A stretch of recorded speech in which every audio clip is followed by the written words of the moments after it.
नमस्कार दोस्तों, स्वागत है आपका आपके अपने YouTube चैनल हिंदी श्री पे। हम सभी रामस्वरूप चतुर्वेदी जी की मूल पुस्तक हिंदी साहित्य और संवेदना के विकास का अध्ययन कर रहे हैं, पाठन कर रहे हैं, वाचन कर रहे हैं। तो पिछले की 10 कक्षाएं हो चुकी हैं, यहाँ तक हो चुका है। इसके ऊपर हमने देखा था कि नामवर सिंह जी ने अपने गुरु हजारी प्रसाद द्विवेदी जी का जो पक्ष उन्होंने रखा था, प्रतिभा भक्ति के उदय का प्रभाव, मुस्लिम का प्रभाव हो सकता है, उस पर उन्होंने 3 तर्क दिए थे और ये तीनों तर्क ऊपर में दिए गए हैं। अगर आप लोगों ने पिछले की कक्षाएं नहीं देखी है तो चैनल पर जाकर देख लीजिए। चीज़ें क्रमवार रहेंगी तो अच्छे से समझ में आएंगी। आगे का वाचन कुछ इस प्रकार है।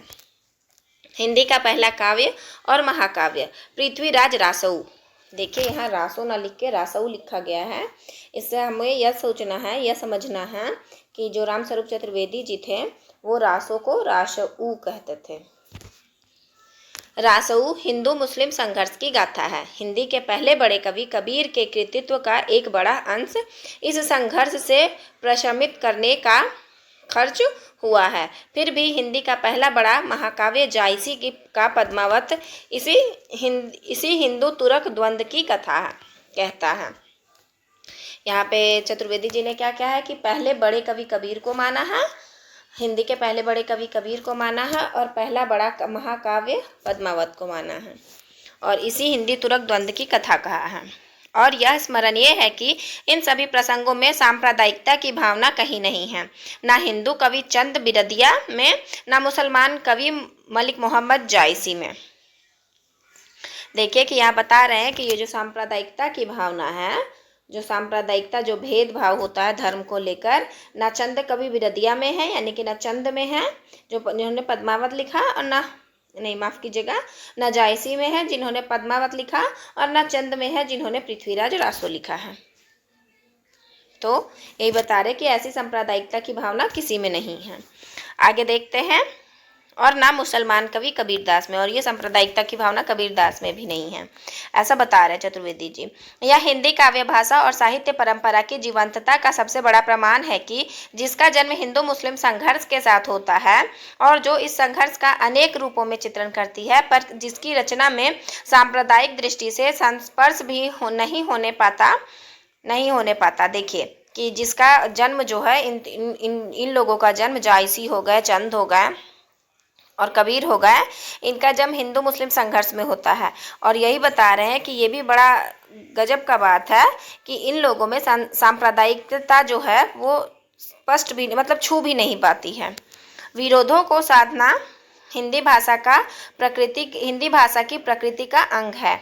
यह इस विवेचन के आरंभ में ही स्पष्ट किया गया है। हिंदू मुस्लिम संघर्ष की वस्तु का हिंदी रचनाकार द्वारा सजग चुनाव इसके लिए एक और साक्ष्य प्रस्तुत करता है, पर नामवर सिंह इस परिदृश्य में मुंह मोड़कर रामविलास शर्मा और इरफान हबीब के विद्वतापूर्ण अध्ययनों के आधार पर सिद्ध करने को उत्सुक हैं। यहाँ देखिए नामवर सिंह क्या कर रहे हैं। नामवर सिंह जो है रामविलास शर्मा और इरफान हबीब, इनके जो अध्ययन थे, यानी कि रामविलास शर्मा और इरफान हबीब के जो अध्ययन थे उनके आधार पर सिद्ध करना चाहते हैं। क्या सिद्ध करना चाहते हैं, आगे देखिए। मध्य युग के भारतीय इतिहास का मुख्य अंतर विरोध शास्त्र और लोक के बीच का द्वंद्व है, ना कि इस्लाम और हिंदू धर्म का संघर्ष है। यहाँ पे नामवर सिंह जी ने स्पष्टतः कहा है कि मध्य युग का भारतीय इतिहास का मुख्य अंतर विरोध शास्त्र और लोक के बीच है, यानी कि शास्त्रीय पद्धति पे जो लिखा जाता था और लोगों के बीच में जो चल रहा था उनका द्वंद्व है, ना कि हिंदू और मुसलमान का।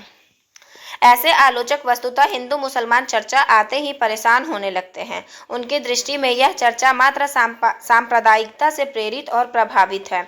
इस मना स्थिति में वे हिंदी भाषा और साहित्य के मूल असांप्रदायिक चरित्र की अवहेलना करते हैं या उस पर सच्चे मन से विश्वास नहीं कर पाते। वे यह नहीं देखते कि चंद या जायसी हिंदू मुस्लिम युद्ध का वर्णन करके भी कहीं पक्षधर नहीं होते, और कबीर तो इस पक्षधरता के ही सबसे बड़े विरोधी हैं। यही नहीं, आधुनिक काल के सबसे बड़े आलोचक रामचंद्र शुक्ल की दृष्टि में मुसलमान कवि जायसी यदि किसी से तुलनीय हैं तो गोस्वामी तुलसीदास जी से। यहाँ देखिए कि बहुत महत्वपूर्ण तथ्य है, किस आलोचक ने जायसी और तुलसीदास की तुलना की है, तो शुक्ल जी ने। इस प्रसंग में एक बात और ध्यान देने योग्य है, आदिकाल के कवि चंद या मध्यकाल के तथाकथित निर्गुण मार्गी कबीर और जायसी जगह जगह हिंदू और तुरक की चर्चा करते हैं, पर क्या वजह है कि सगुन भक्त कवि सूर और तुलसी के विशाल वांगम्य में हिंदू या तुरक का प्रायः नगण्य प्रयोग मिलता है। कंस या रावण के चरित्र में वे आसानी से इस्लाम के अनुयायी बादशाह का चरित्र प्रक्षिप्त कर सकते थे, पर अपनी रचना के तन्मय भाव में उन्होंने कहीं इस संघर्ष का उल्लेख तक नहीं किया है। सगुण भक्ति और रचनाशीलता दोनों में तन्मयकारी तत्व है, और जब भक्त कवि की रचना हो तो उसकी तन्मयता कई गुना बढ़ जाएगी, जो फिर रचना के समृद्धतर करती चलेगी। कृष्णाश्रय प्रयोग में वल्लभाचार्य का शायद ऐसा ही कुछ भाव रहा होगा। भारतीय साहित्य की प्राण धारा और लोक धर्म शीर्षक अपने उपयुक्त अध्याय का समापन नामवर सिंह ने एक गहरी जिज्ञासा के साथ किया है। यहाँ देखिए, एक रचना का नाम आता है भारतीय साहित्य की प्राणधारा और लोक धर्म, जो है किसका? नामवर सिंह जी का। तो उसमें उन्होंने क्या किया है? उसमें उन्होंने गहरी जिज्ञासा के साथ समापन किया है अध्याय का। इस जिज्ञासा में उन्होंने स्वयं कोई समाधान नहीं दिया, यद्यपि उनकी मुद्रा है कि जैसे वे इस प्रश्न का उत्तर जानते हैं पर अभी बताएंगे नहीं। वे लिखते हैं, देखिए क्या लिखते हैं नामवर सिंह जी अपनी भारतीय साहित्य की प्राणधारा और लोक धर्म में। यह भी एक विरोधाभास ही है कि शास्त्र संवलित होकर साहित्य जिस मात्रा में सामाजिक दृष्टि से लोक विमुख तथा लोक विरोधी विचारों की ओर विचलित होता गया, काव्य भाषा तथा काव्य कला की दृष्टि से उसी मात्रा में समृद्धतर होता गया। कबीर से चलकर क्रमशः जायसी, सूर, तुलसी तक के विकास का मूल्यांकन इस दृष्टि से रोचक हो सकता है, किंतु यह प्रश्न ना तो मुक्तिबोध ने उठाया है और ना द्विवेदी जी ने ही, इसलिए महत्वपूर्ण होते हुए भी प्रस्तुत प्रसंग में इसकी चर्चा अप्रासंगिक होगी। यहाँ पहुंचकर अध्याय समाप्त हो जाता है।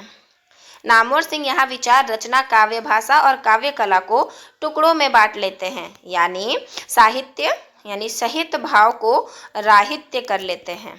देखिए, सहित भाव को साहित्य नहीं करते, वो साहित्य को क्या कर लेते हैं? राहित्य कर लेते हैं, यानी राह अपने निकाल लेते हैं।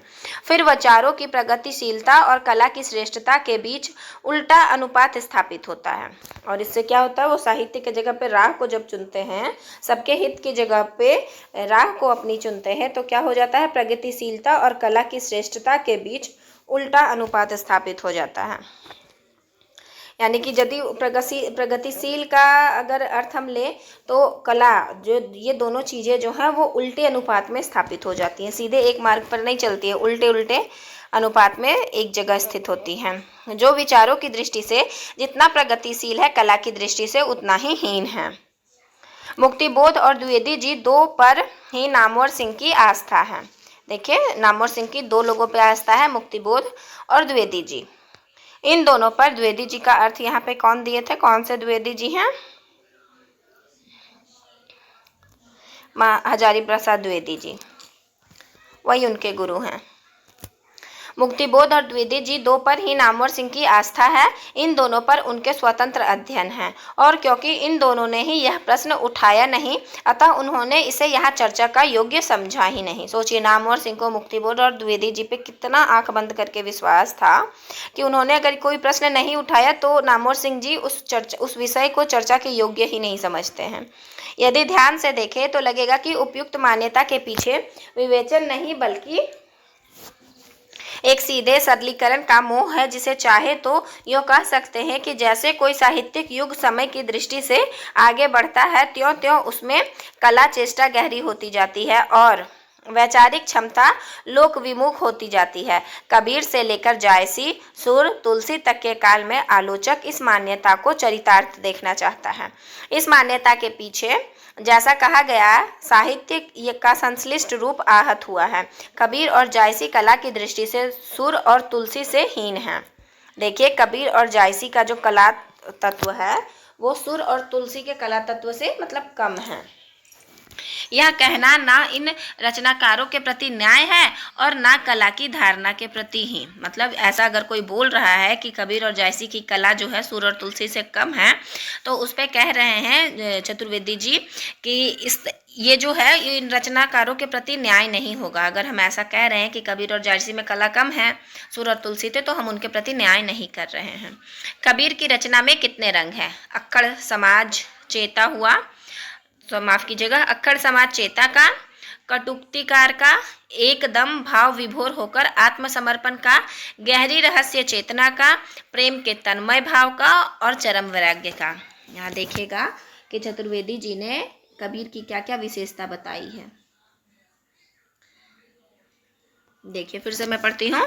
अक्खड़ समाज चेता का, यानी कि अक्खड़ समाज चेता है वो, कटुक्तिकार है यानी कटु वचन कहते हैं, एकदम भाव विभोर होकर आत्मसमर्पण करते हैं, गहरी रहस्य चेतना का, मतलब रहस्य चेतना है उनमें, प्रेम के तन्मय भाव का और चरम वैराग्य का। इन सभी रंगों में उनकी कला सक्रिय है और पूरी संश्लिष्ट। इतना वैविध्य कम रचनाकारों में मिलेगा, जाहिर है इसलिए फुटकर पद और दोहे लिखकर बिना महाकाव्य लिखे वे हिंदी में महाकवि हैं।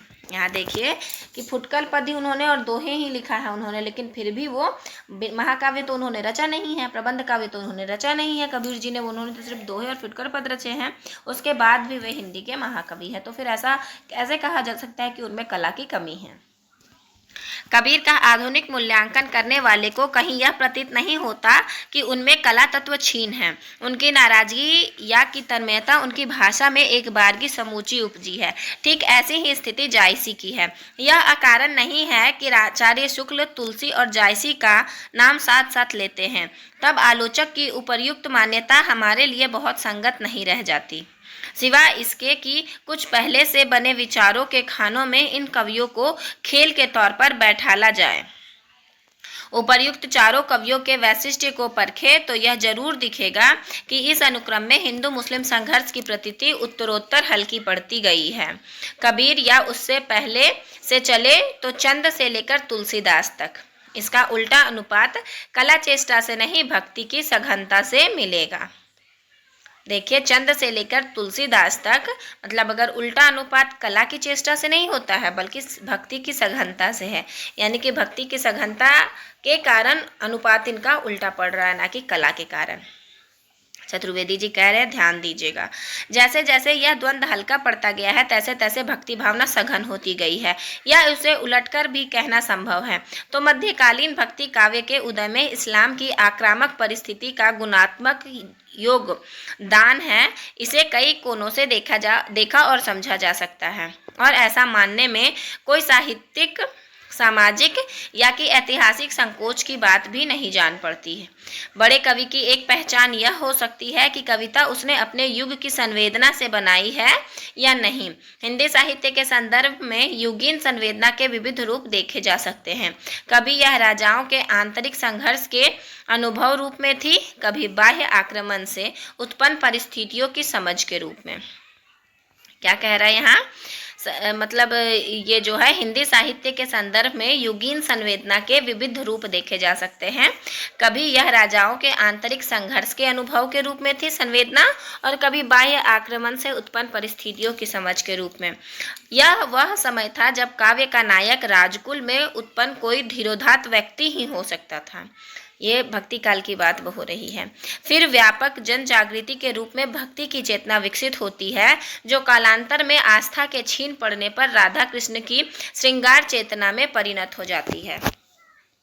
ये चतुर्वेदी जी का मत है कि फिर क्या होता है, जब आक्रमण परिस्थितियां आ जाती हैं उसके बाद क्या होता है, उस समय कोई धीरोदात्त व्यक्ति जो राजकुल में उत्पन्न हुआ था वही कविता कर सकता था, और फिर व्यापक जन जागृति हुई, उसमें भक्ति चेतना विकसित हुई, और वो क्या हो गया, धीरे धीरे आस्था जब छीन होने लगी तो राधा कृष्ण के श्रृंगार चेतना में परिणत हो गया। आदिकालीन राजकीय संरक्षण में राजा की वीरता और विलास दोनों कवि के उपजीव्य थे। इस बार का संरक्षण सिर्फ श्रृंगार चित्रण के लिए उत्साहजनक था। आधुनिक युग के राष्ट्रीय चेतना भारतेंदु से आरंभ हो जाती है, जो छायावाद के साथ सूक्ष्म पर व्यापक जागरण और चैतन्य भावना का रूप ग्रहण कर लेती है। इस युग का शक्ति काव्य भारतीय पुनर्जागरण चेतना से सीधे जुड़ा है और समूचे राष्ट्रीय संदर्भ में अतुलनीय है।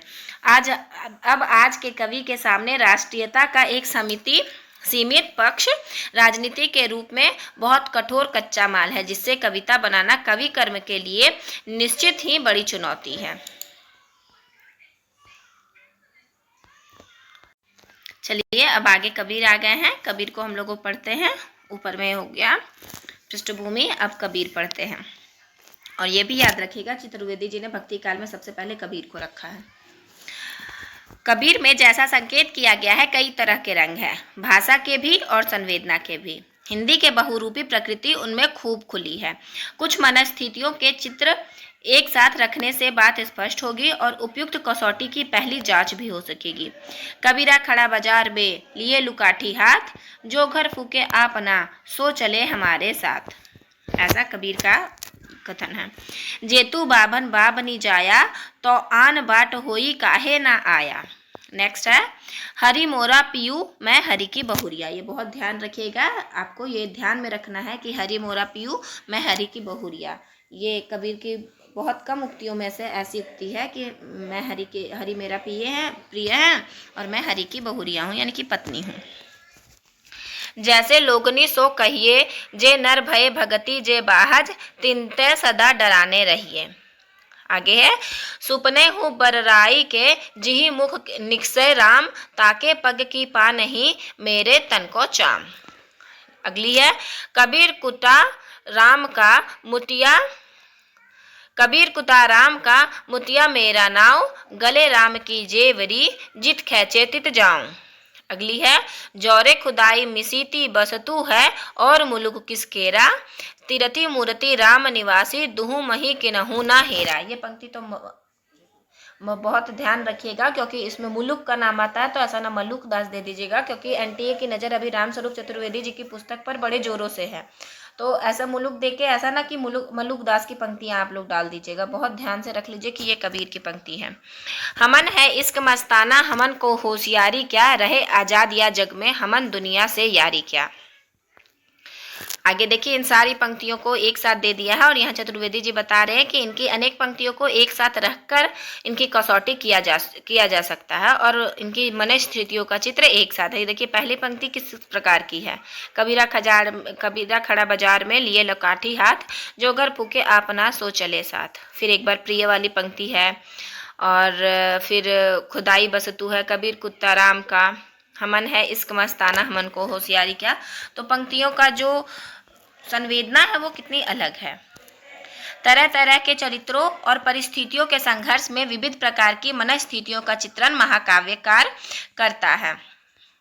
मुक्तक रचयिता को ऐसा वैविध्य स्वभावतः सुलभ नहीं है। देखिए विविधता है सभी पंक्तियों में, वही बोल रहे हैं कि मुक्तक रचयिता जो हमारे कबीर हैं उनमें ऐसी विविधता स्वभावतः सुलभ नहीं है। इसलिए चाहे विद्यापति हो, चाहे बिहारी या महादेवी वर्मा, उनके कृतित्व में एक रम्यता अधिक मिलती है। कबीर बड़े कवि वहाँ हैं जहाँ वे अपने ही अंतर जगत में वैविध्य संधान करते हैं और उसी से जीवन की विराटता सिरजते हैं। तुलसी के संदर्भ में कवि की भावुकता की जो कसौटी रामचंद्र शुक्ल ने निर्धारित की है, प्रबंधकार कवि की भावुकता का सबसे अधिक पता यह देखने से चल सकता है कि वह किसी आख्यान के अधिक मर्मस्पर्शी स्थलों को पहचान सका है या नहीं। वह कबीर के लिए प्रयुक्त नहीं हो सकती। बाहर के वृत्त के अभाव में वे सभी मनोदशाएं जो कभी कभी एक दूसरे के विरुद्ध जाती है, कवि अपने भीतर ढूंढता है। अपेक्षाकृत कम सामग्री से अपेक्षाकृत अधिक की रचना उसे करना है। स्पष्ट ही यह अधिक कठिन कवि कर्म है जिसका निर्वाह कबीर ने किया है। इस प्रक्रिया को लक्षित न करने पर ही यह संभव है कि कबीर में कला पक्ष की न्यूनता दिखाई दे। देखिए इस प्रक्रिया जो है, जो इनमें वैधता की प्रक्रिया जो है, अगर उसको हम लक्षित नहीं करें तभी हम कह सकते हैं कि कबीर में कला पक्ष की न्यूनता है। हिंदी आलोचना में कबीर के साथ यह व्यवहार अब तक होता आया है। उनके विरोधियों द्वारा और आश्चर्य है उनके प्रशंसकों तथा पक्षधरों द्वारा भी। ये जो व्यवहार है कि वो उनमें कला पक्ष की कमी है, विरोधी तो करते ही हैं, लेकिन कबीर के जो प्रशंसक हैं और जो पक्षधर है वे भी ये बात कहते हैं। यह विलक्षण है कि कबीर में जैसा बोलियों का सम्मिश्रण है वैसा ही मनोदशाओं का भी। यह निश्चय ही उनकी कला क्षमता का प्रमाण है। पूरब में भोजपुरी से लेकर पश्चिम में राजस्थानी तक उनका भाषिक संवेदनात्मक स्तर है। ध्यान दीजिएगा कि कबीर की भाषा कैसी है। पूरब में भोजपुरी से लेकर पश्चिम में राजस्थानी तक, ये उनकी भाषिक संवेदना का विस्तार है। यो शब्द के पूरे अर्थ में वे हिंदी कवि हैं। कबीर पढ़े लिखे नहीं थे, उन्हें सुनी सुनाई बातों का ज्ञान था। वे मूलतः समाज सुधारक थे। ऐसी उक्तियां कबीर के विवेचन और मूल्यांकन में अप्रासंगिक बिंदु हैं। अपने जीवन काल में ही हमने देखा है कि आधुनिक कालीन शिक्षण संस्थानों के जमाने में निराला प्रायः अनपढ़ थे, पर इस शिक्षा और कवित्व रचना में कोई सीधा संबंध नहीं है। निराला की गहन काव्य साधना और सूक्ष्म दार्शनिक पर्यवेक्षण की प्रशंसा इस तथ्य के उल्लेख की अपेक्षा नहीं रखती कि निराला सिर्फ प्राइमरी स्कूल तक शिक्षित थे। स्वयं कबीर के गुरु रामानंद बड़े पंडित और विद्वान थे तथा निराला का आध्यात्म गुरु विवेकानंद भी वैसे ही थे। यहाँ पढ़ाई को लेकर बताया गया है कि निराला क्या थे, प्राइमरी स्कूल तक के शिक्षित थे, रामानंद भी विद्वान थे और विवेकानंद भी उसी प्रकार कम पढ़े लिखे थे। पर कबीर की तुलना में रामानंद और निराला की तुलना में विवेकानंद का काव्य उल्लेख योग्य नहीं हो पाता। समाज सुधारक और दार्शनिक भी कबीर से कहीं बड़े बड़े हुए हैं। समाज सुधार की भावना या हिंदू मुस्लिम एकता कबीर के लिए एक प्रमुख वस्तु थी। देखिए कबीर की प्रमुख वस्तु क्या थी? समाज सुधार की भावना थी और हिंदू मुस्लिम की एकता थी। ओके, प्रमुख वस्तु है कबीर का, ध्यान रखिएगा, जिसे उन्होंने अपनी काव्य संवेदना में ढाला और काव्य बनकर ही उनके संदर्भ में वह स्पृहणीय है। झंडा ऊंचा रहे हमारा में राष्ट्रीयता ही राष्ट्रीयता है, कविता नहीं। यह अलग बात है कि इस गान को गाते गाते ना जाने कितने स्वतंत्रता सेनानियों ने अपनी जान की बाजी लगा दी। राष्ट्रीयता जहाँ कविता बनी है वे प्रसाद और निराला के गीत हैं। गलत तर्क के सहारे सही प्रशंसा नहीं हो सकती और कबीर बहुत बार ऐसी ही नासमझी के शिकार हुए हैं। देखने की बात यह है कि कबीर की फक्कड़ वृत्ति और उनकी नाराजगी कविता कैसे और कहाँ बनी है। कबीर के में कविता के बनने और श्रेष्ठ रूप में निखरने का कारण जैसा दिखाया गया है उनमें तरह तरह की विरोधी मनोदशाओं तथा उनसे जुड़ी काव्य भाषा के स्तरों की रगड़ है। छेपकों की दृष्टि से संभवतः कबीर का पाठ सबसे अधिक विपुल है। कई शोधकर्ताओं ने बड़े परिश्रम से उनकी मूल रचना का अनुसंधान करने का यत्न किया है। छेपकों का फैलाव समाज में कवि की व्यापक स्वीकृति का प्रमाण है। ये रचनाएं कबीर के अनुयायियों और प्रशंसकों ने ऐसे लिखी है कि वे कवि के कृतित्व में घुल मिल गई हैं, पानी में नमक की तरह। देखिए कबीर में कवि जो है कृतित्व में घुल मिल गई है। कैसे घुल गया है? पानी में नमक की तरह। रचनाएं जो उनके प्रशंसकों थे, कबीर के अनुयायी और प्रशंसक थे, उनके कृतित्व को ऐसे लिखे हैं जैसे पानी में नमक घुल जाता है। प्रबंध रचना के छेपक शोधकर्ता और पाठक दोनों को परेशान करने वाले होते हैं। पर फुटकर पदों और साखियों में उनकी स्थिति वैसी विकृतिकारी नहीं होती। इस स्थिति में इन पदों और दोहों को कबीर की उपरचना कहा जा सकता है, क्योंकि वे कवि की रचनाओं से प्रेरित और प्रभावित हैं तथा व्यापक समाज द्वारा रचे जाने पर वे कवि के अपने वाग्मय की प्रकृति से स्वीकृत होकर उसका अंग बन गए हैं। चित्रकला के क्षेत्र में यह समस्या कई बार आती है कि कोई विशिष्ट कलाकृति किसी बड़े उस्ताद की मूल रचना के रूप में बरसों तक प्रशंसित होती रहती है।